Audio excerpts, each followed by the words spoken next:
And CBSNews.com political reporter Rebecca Shabad is now with us from Washington.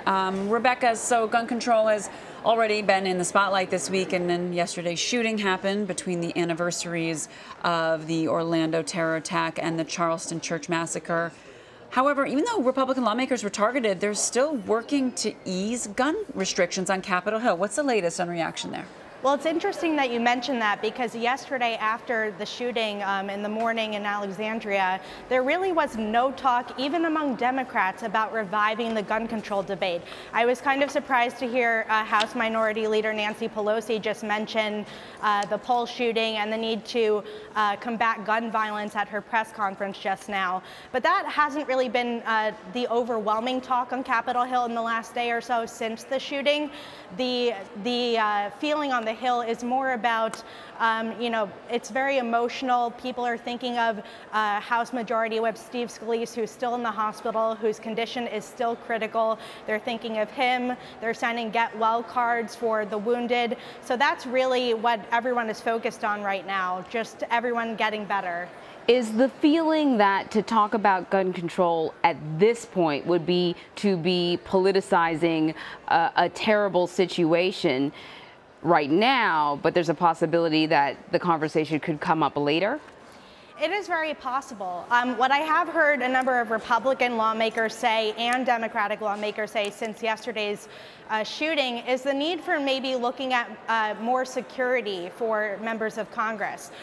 We've heard that if it weren't for Scalise's presence on that baseball field yesterday, there may not have been any help when the gunshots broke out. It was because of his security detail that travels with him as a senior member of Congress that there were 2 Capitol Police officers there to save everyone. A lot of Republicans who were on the field yesterday credited them with saving their lives, and now there are a number of lawmakers wondering what more can they do.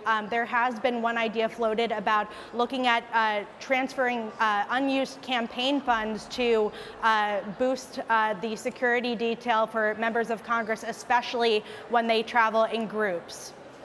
What are you hearing in terms of lawmakers potentially concerned about their own security? Do you think that there is a conversation going on to maybe amp up security for lawmakers?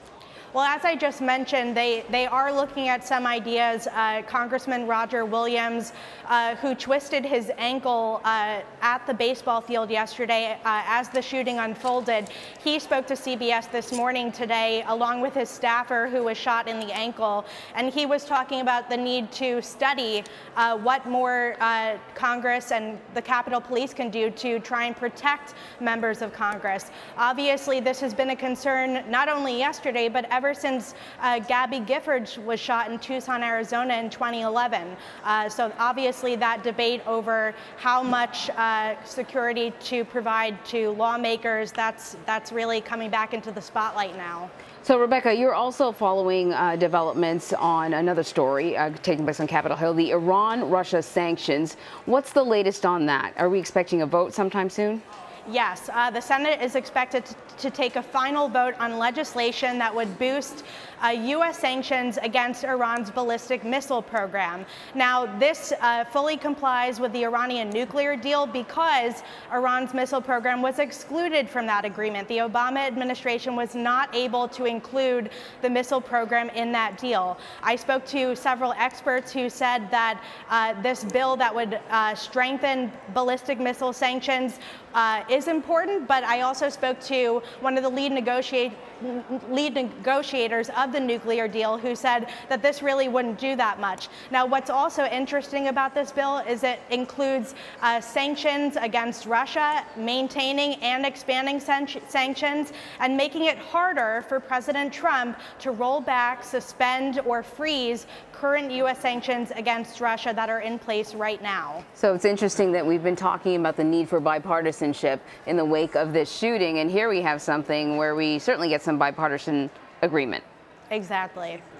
All right, Rebecca Shabad for us. Thank you so much. Thanks for having me.